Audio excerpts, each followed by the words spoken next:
నిర్మల మనసుతో నిశ్చయ బుద్ధితో శివ పరమాత్మని తలవాలి.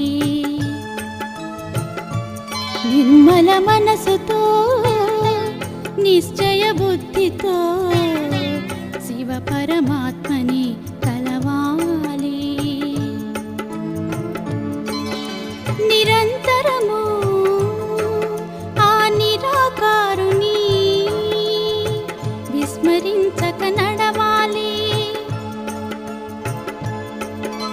నిరంతరము ఆ నిరాకారుని విస్మరించక నడవాలి. అనంతమగు ఈ అఖండ సృష్టిలో జగన్నాటకము చూడాలి. పరమగుహ్యమగు జ్ఞానామృతమును తనివి తీరగా పొందాలి. అనంతమగు ఈ అఖండ సృష్టిలో జగన్నాటకము చూడాలి. పరమగుహ్యమగు జ్ఞానామృతమును తనివి తీరగా పొందాలి. నిర్మల మనసుతో నిశ్చయ బుద్ధితో శివ పరమాత్మని తలవాలి. నిర్మల మనసుతో నిశ్చయ బుద్ధితో శివ పరమాత్మని తలవాలి.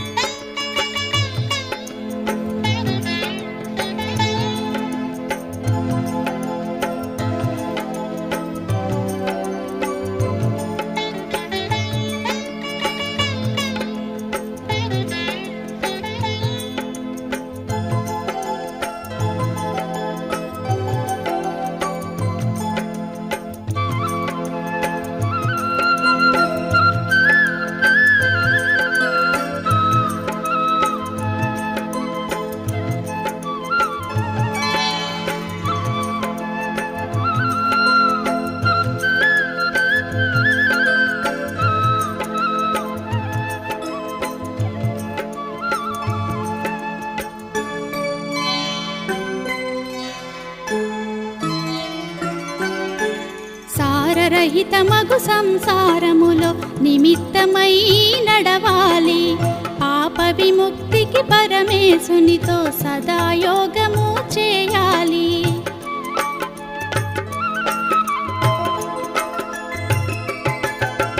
సారరహితమగు సంసారములో నిమిత్తమై.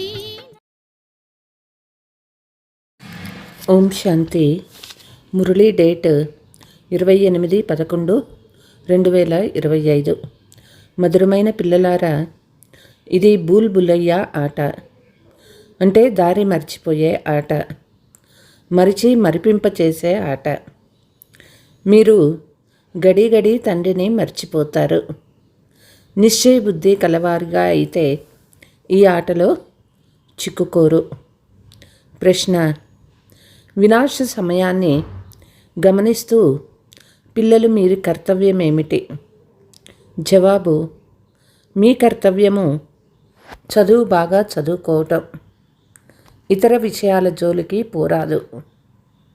తండ్రి మనల్ని కంటిపై కూర్చోబెట్టుకొని మెడలో హారంగా చేసుకొని జతలో తీసుకువెళ్తారు. ఇక మిగిలిన వారందరూ వాళ్ళ లెక్కాచారాలను సమాప్తము చేసుకొని వెళ్ళవలసిందే. తండ్రి అందరినీ తన జతలో ఇంటికి తీసుకువెళ్ళేందుకు వచ్చారు. పాట: దూరదేశంలో నివసించే తండ్రి. ఓం శాంతి. ఆత్మీక తండ్రి కూర్చొని ఆత్మీక పిల్లలకు అర్థం చేయిస్తూ ఉన్నారు. ముఖ్యంగా భారతదేశము మరియు పూర్తి ప్రపంచమంతా శాంతిని కోరుకుంటున్నారు. తప్పకుండా విశ్వానికి అధిపతే విశ్వంలో శాంతి స్థాపన చేయగలరని అర్థం చేయించాలి. విశ్వంలో శాంతిని వ్యాపింప చేయమని గాడ్ ఫాదర్నే పిలవాలి. పాపం వారికి ఎవరిని పిలవాలో తెలియదు.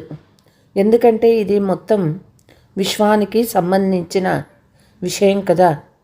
విశ్వంలోని వారంతా శాంతిని కోరుకుంటారు. శాంతి ఉండే ధామము వేరుగా ఉన్నది. అక్కడ తండ్రి మరియు ఆత్మలైన మీరు ఉంటారు. ఇది కూడా అనంతమైన తండ్రే అర్థం చేయిస్తూ ఉన్నారు. ఇప్పుడే ప్రపంచంలో అనేక మంది మనుషులున్నారు. అనేక ధర్మాలు ఉన్నాయి. ఒకే ధర్మంగా అయినట్లయితే శాంతి ఏర్పడుతుందని అంటారు. ధర్మాలన్నీ కలిసి ఏకధర్మంగా అవ్వలేవు. త్రిమూర్తుల మహిమ కూడా జరుగుతుంది. త్రిమూర్తుల చిత్రాన్ని చాలామంది ఉంచుతారు. బ్రహ్మ ద్వారా స్థాపన జరుగుతుందని కూడా తెలుసు. దేని స్థాపన?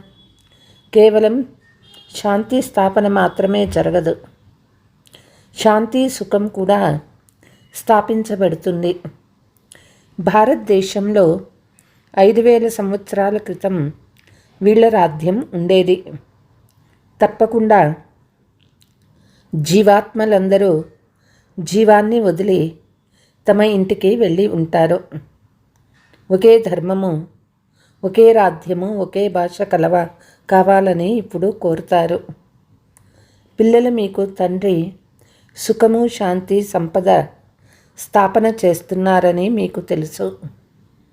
ఒకే రాజ్యం తప్పకుండా ఇక్కడే ఉంటుంది కదా. ఒకే రాజ్య స్థాపన జరుగుతుంది. ఇది కొత్త విషయమేమీ కాదు. అనేక మార్లు ఒకే రాజ్యం స్థాపన అయింది. తర్వాత అనేక ధర్మాల వృద్ధి జరుగుతూ వృక్షం పెద్దదైపోయింది. మళ్ళీ తండ్రి రావాల్సి వస్తుంది. ఆత్మనే వింటుంది, చదువుతుంది. ఆత్మలోనే సంస్కారం ఉంటుంది. ఆత్మ అయిన మనము భిన్న భిన్న శరీరాలను ధారణ చేస్తాము. పిల్లలకు నిశ్చయ బుద్ధి కలిగేందుకు చాలా శ్రమ కలుగుతుంది. బాబా మేము గడి మర్చిపోతాము అని అంటారు.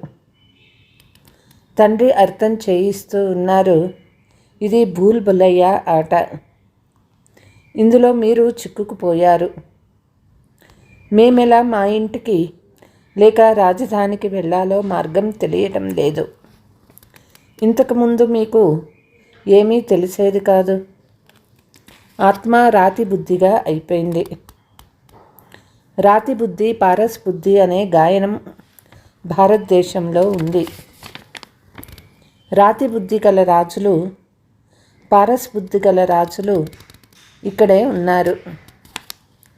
పారస్నాథ్ మందిరం కూడా ఉన్నది. ఆత్మ అయిన మనము పాత్ర చేసేందుకు ఎక్కడ నుండి ఇక్కడికి వచ్చామో ఇప్పుడు మీకు తెలుసు. ఇంతకుముందు ఏమీ తెలియదు. దీనిని ముళ్ళ అడవి అని అంటారు. ఈ ప్రపంచమంతా ముళ్ళ అడవిగానే ఉంది.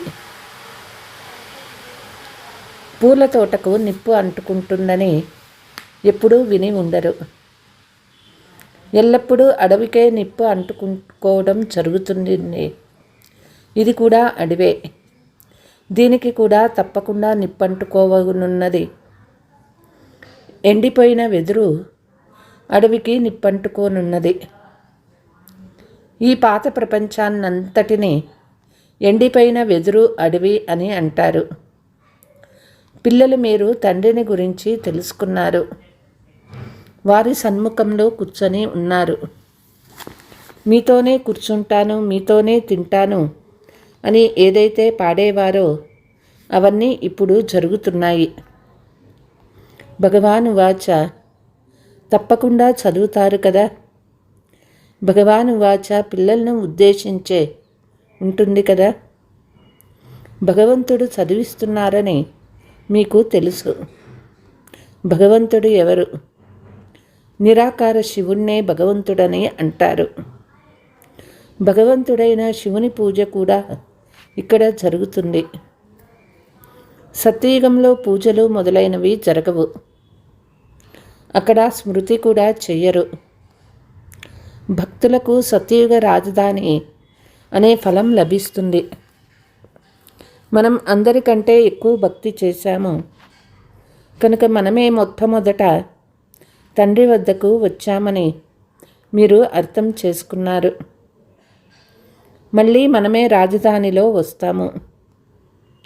కాబట్టి కొత్త ప్రపంచంలో ఉన్నతమైన పదవిని పొందేందుకు పురుషార్థం పూర్తిగా చేయాలి. ఇప్పుడు త్వరగా కొత్త ఇంటికి వెళ్ళాలని పిల్లలకు ఉబలాటం కలుగుతోంది. ప్రారంభంలో కొత్త ఇల్లుగానే ఉంటుంది, తర్వాత పాతదవుతూ పోతుంది. ఇంట్లో పిల్లలు వృద్ధి చెందుతూనే ఉంటారు. కొడుకు, మనవళ్ళు, ముని మనవళ్ళు వీళ్ళంతా పాత ఇంటిలోనే వస్తారు కదా.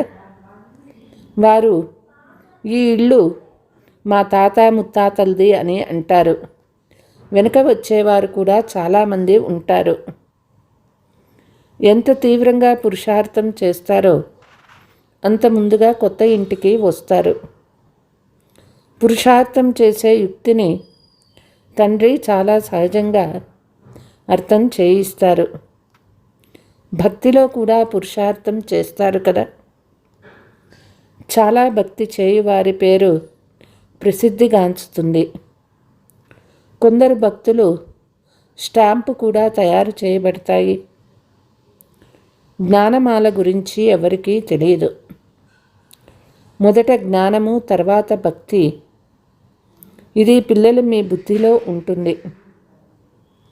అర్ధభాగము అంటే సత్య త్రేతాయుగాల జ్ఞానము.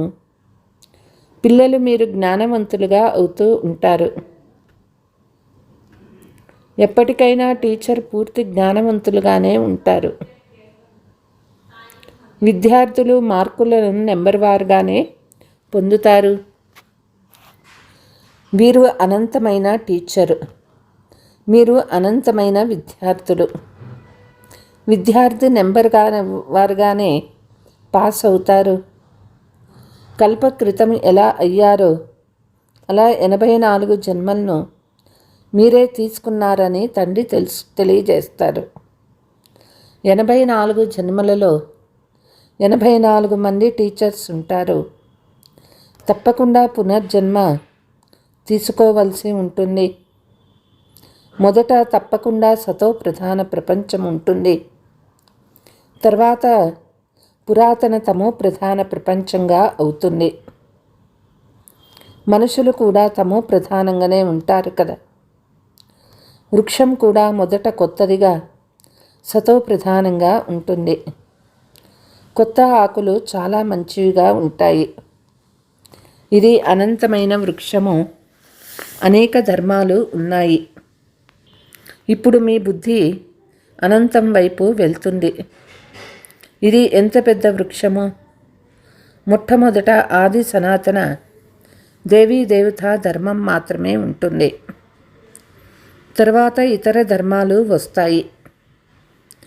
మీరు 84 వెరైటీ జన్మలు తీసుకున్నారు. అవి కూడా అవినాశి. కల్పకల్పము 84 చక్రంలో తిరుగుతూ ఉంటామని మీకు తెలుసు. 84 జన్మల చక్రంలో మనమే వస్తాము. ఏ మనుష్య ఆత్మ కూడా 84 జన్మలు తీసుకోదు. అక్కడ వెరైటీ జంతువులు మొదలైనవి చాలా ఉంటాయి. వాటిని ఎవ్వరూ లెక్కించలేరు. మనుష్య ఆత్మ 84 జన్మలు తీసుకుంటుంది కనుక ఈ పాత్ర చేస్తూ చేస్తూ ఒక్కసారిగా అలసిపోయి దుఃఖీగా తయారైంది. మెట్లు దిగుతూ సతో ప్రధానం నుండి తమో ప్రధానంగా అయింది. తండ్రి మళ్ళీ తమో ప్రధానం నుండి సతో ప్రధానంగా తయారు చేస్తారు.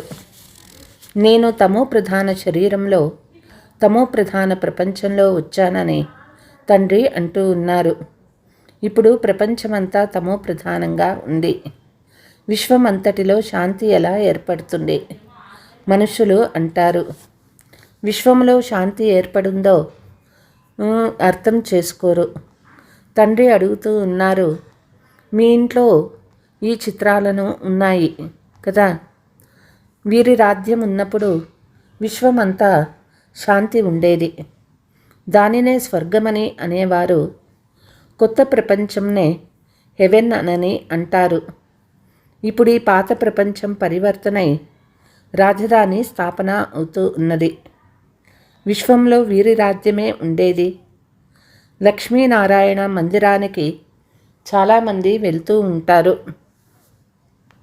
వీరే భారతదేశానికి అధిపతిగా ఉండేవారు. వీరి రాజ్యంలో సుఖశాంతులు తప్పకుండా ఉండేవని ఎవరి బుద్ధిలోనూ లేవు. ఇది 5000 సంవత్సరాల విషయము. అప్పుడు వీరి రాజ్యం ఉండేది. అర్ధకల్పం తర్వాత దీనిని పాత ప్రపంచమని అంటారు. అందుకే వ్యాపారస్తులు తమ ఖాతాలపై స్వస్తిక్ గుర్తు ఉంచుతారు. దీనికి కూడా అర్థమున్నది. వారు దానిని గణేష్ అని అంటారు. గణపతిని దేవత అని, విఘ్న వినాశకునిగా భావిస్తారు. స్వస్తిక్లో పూర్తి 4 సమాన భాగాలు ఉంటాయి. ఇదంతా భక్తి మార్గము. ఇప్పుడు దీపావళి పండగని జరుపుతారు. వాస్తవానికి స్మృతి యాత్రనే సత్యమైన దీపావళి. ఎందుకంటే దీని ద్వారా ఆత్మజ్యోతి 21 జన్మల వరకు వెలుగుతుంది. చాలా సంపాదన జరుగుతుంది. పిల్లలు మీకు చాలా సంతోషం కలగాలి. కొత్త ప్రపంచం కొరకు మీకు కొత్త ఖాతా ప్రారంభమవుతుంది. 21 జన్మలకు ఇప్పుడు ఖాతా జమ చేసుకోవాలి. తండ్రి పిల్లలకు అర్థం చేయిస్తూ ఉన్నారు. మిమ్మల్ని మీరు ఆత్మగా భావించి వినండి. ఆత్మలుగా భావించి విన్నట్లయితే సంతోషం కూడా కలుగుతుంది. తండ్రి మనల్ని చదివిస్తూ ఉన్నారు. భగవాను వాచ కూడా ఉంది. భగవంతుడు ఒక్కరే. తప్పకుండా వారే వచ్చి శరీరం తీసుకున్నారు. అప్పుడే భగవాను వాచ అని అంటారు. ఇది కూడా తెలియదు. అందరూ తెలియదు అని అంటూ వచ్చారు. పరంపిత పరమాత్మ అని కూడా అంటారు. మళ్ళీ మాకేమీ తెలియదని అంటారు.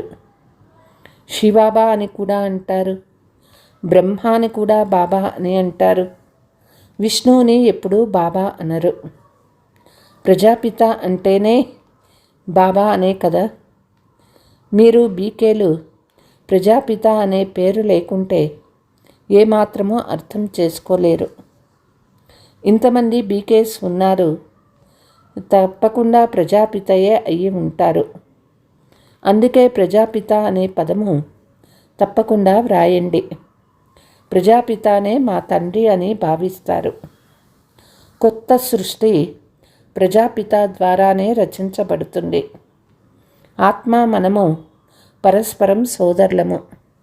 శరీరం ధరించినప్పుడు సోదరులుగా అవుతాము. తండ్రి పిల్లలం కనుక అవినాశిగా ఉన్నాము.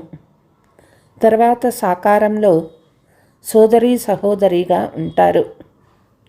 కాబట్టి వారి పేరు ప్రజాపిత బ్రహ్మ. కానీ మనము బ్రహ్మను స్మృతి చెయ్యము.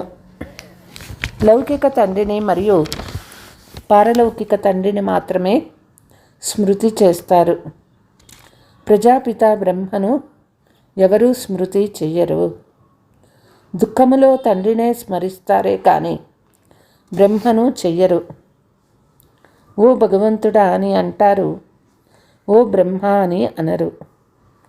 సుఖంలో ఎవరిని స్మరణ చెయ్యరు. అక్కడ సుఖము ఉంటుంది. ఇది కూడా ఎవరికీ తెలియదు. ఈ సమయంలో 3 తండ్రులు ఉన్నారని మీకు తెలుసు. అచ్చా, मीठे सिकीलते बच्चों प्रति मात पिता बाप दादा का याद प्यार और गुड मॉर्निंग. रूहानी बाप की रूहानी बच्चों को नमस्ते. हम रूहानी बच्चों की रूहानी मात पिता बाप दादा को याद प्यार गुड मॉर्निंग नमस्ते नमस्ते. ధారణ: స్మృతి యాత్రలో ఉండి సత్యమైన దీపావళిని ప్రతిరోజు జరుపుకోవాలి. నూతన ఖాతా 21 జన్మల కొరకు జమ చేసుకోవాలి. డ్రామా రహస్యాన్ని బుద్ధిలో ఉంచుకొని చదువు తప్ప ఇతర ఏ విషయాలు వెళ్ళరాదు. లెక్కాచారాన్ని సమాప్తి చేసుకోవాలి. వరదానము: ఆత్మీయతా స్థితి ద్వారా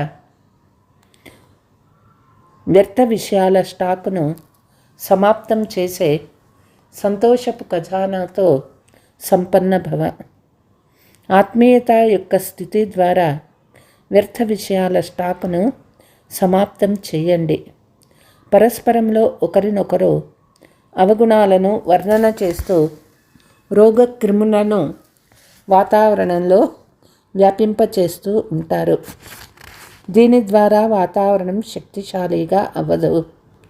మీ వద్దకు అనేక భావాలతో అనేక మంది ఆత్మలు వస్తారు, కానీ మీ వైపు నుండి శుభభావనల విషయాలే తీసుకోవాలి. స్వయం మీ వద్ద సంతోషం కలిగించే విషయాలు స్టాక్ జమ ఉన్నప్పుడే అది జరుగుతుంది. ఒకవేళ మనస్సులో ఎవరి పట్లైనా ఏమైనా వ్యర్థ విషయాలు ఉన్నట్లయితే, ఎక్కడ విషయాలు ఉంటాయో అక్కడ తండ్రి ఉండడు, పాపం ఉంటుంది. స్లోగన్: స్మృతి యొక్క స్విచ్ని ఆన్ అయితే మూడ్ ఆఫ్ అవ్వదు. అవ్యక్త సూచన: ఎవరు ఎంత బిజీగా ఉంటారో అంతగానే వారి మధ్యలో అభ్యాసం చేయడం అవసరం. అప్పుడు సేవలో ఏదైతే అలసట కలుగుతుందో, పరస్పరంలో ఎంతో కొంత అలజడి వస్తుందో అది జరగదు. ఒక్క సెకండులో అతీతంగా అయ్యే అభ్యాసం ఉంటే ఈ అభ్యాస విషయాల నుండి దూరమైపోతారు. అనుకుంటూనే అయిపోతుంది, యుద్ధం చేయాల్సిన పని ఉండదు. అచ్చా. ఓం శాంతి. పాప విముక్తికి పరమేశునితో సదా యోగము చేయాలి. అక్షయ పుణ్యము సాధించుటకై విశ్వసేవనే చేయాలి. శ్రేష్టమగుటకు శ్రీమతముపై దృఢ నిశ్చయముతో నడవాలి. అక్షయ పుణ్యము సాధించుటకై విశ్వసేవనే చేయాలి. శ్రేష్టమగుటకు శ్రీమతముపై దృఢ నిశ్చయముతో నడవాలి. దృఢ నిశ్చయముతో నడవాలి. నిర్మల మనసుతో నిశ్చయ బుద్ధితో శివ పరమాత్మని తలవాలి. నిర్మల మనసుతో నిశ్చయ బుద్ధితో శివ పరమాత్మని తలవాలి.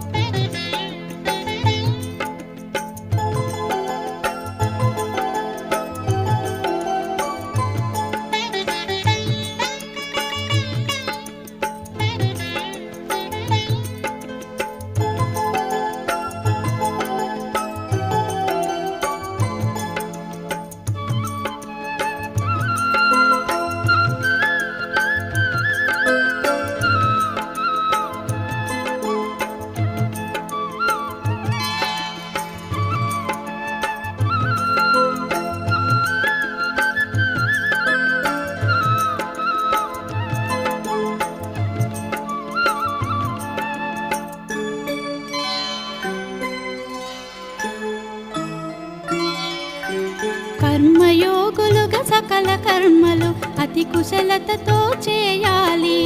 వికారపూరిత విశ్వంలోన కమల సమానులు కావాలి.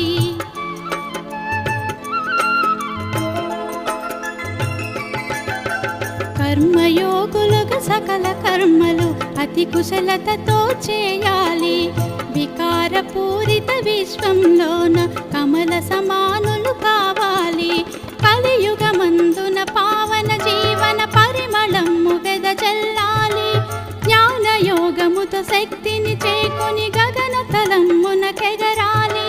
కలియుగమందున పావన జీవన పరిమళము వెదజల్లాలి.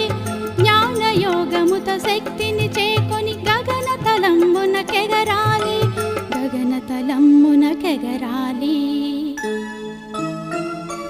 నిర్మల మనసుతో నిశ్చయ బుద్ధితో